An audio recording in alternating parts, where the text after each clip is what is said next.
एका तरुणास संपूर्ण महाराष्ट्रातून बिनव्याजी कर्ज मंजूर झाल्याचे सांगत 1,00,000 रुपयांची ऑनलाईन फसवणूक केल्याचा प्रकार उघडकीस आला आहे. सदर फसवणुकीची घटना ही दिनांक 21 डिसेंबर 2023 ते मंगळवार दिनांक 3 मार्च 2026 या कालावधीत घडली.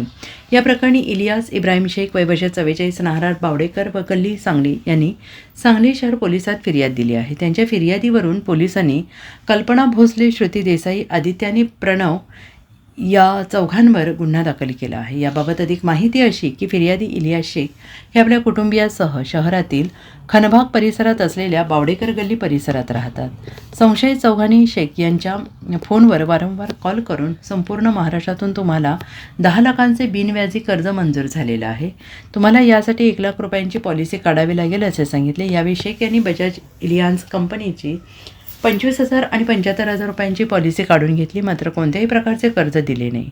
सदरची घटना दिनांक 21 डिसेंबर 2023 ते मंगळवार 3 मार्च 2026 या कालावधीत ऑनलाईन घडली. आपली फसवणूक झाल्याचे लक्षात येताच शेख यांनी सांगली शहर पोलिसात फिर्याद दिली आहे. त्यांच्या फिर्यादीवरून पोलिसांनी संशयित चौघांवर गुन्हा दाखल केला आहे.